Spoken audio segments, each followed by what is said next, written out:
Alright, since I forgot to do this right after I recorded, I'm going to do this now, 3 hours later. So, Life is Strange, Episode 1, Epilogue.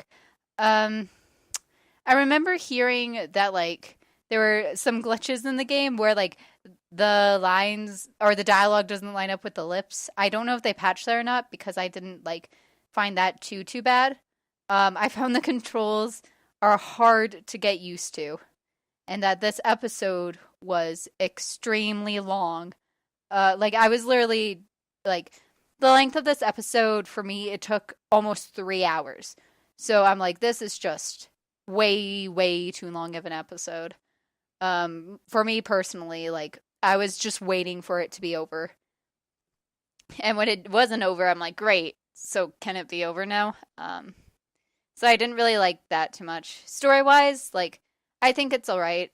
I know our choices in the end probably won't matter at all, as these games tend to do, with the exception of Until Dawn.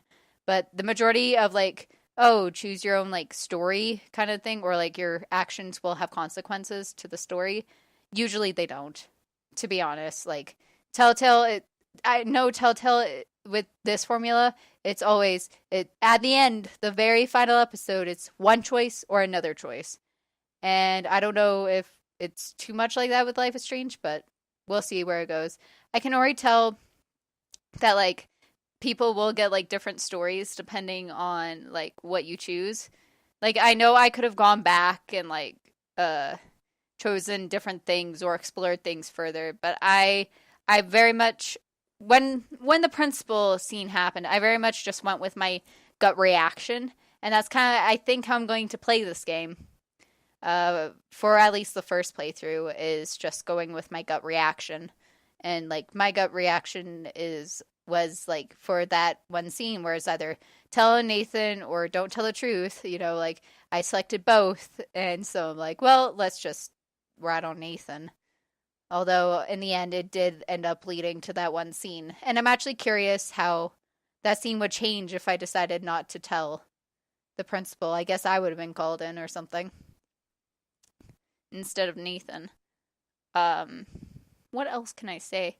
Um, because I do know some of the characters in this, I did know about Chloe before, so I guess the illusion was kind of ruined for me. But I still like Chloe. She's still my favorite. Although I like how this game makes you relate to the characters a lot, because I can see myself in Max so much, and I know I know people the cliches and the stereotypes. I know these people in real life. I know people exactly like them. And it's so weird.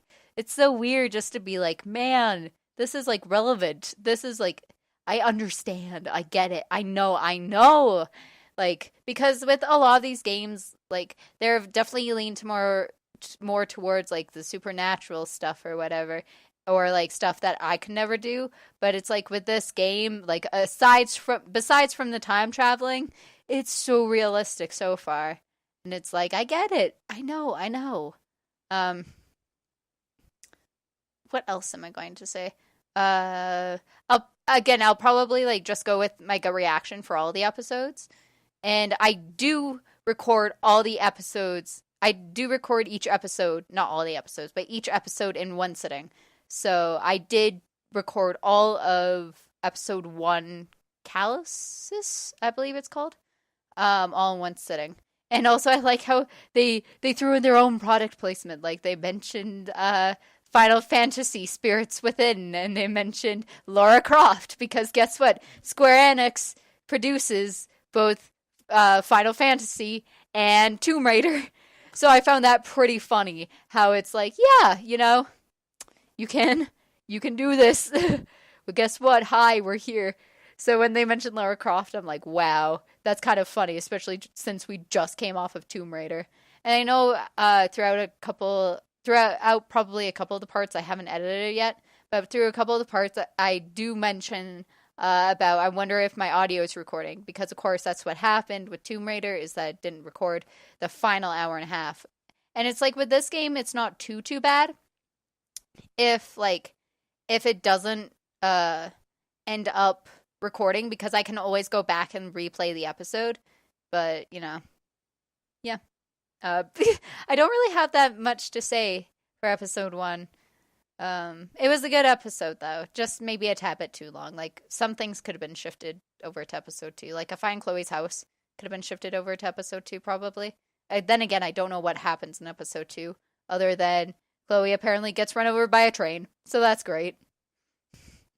Anyways, I'll catch you guys in the next episode. And yeah. Bye guys.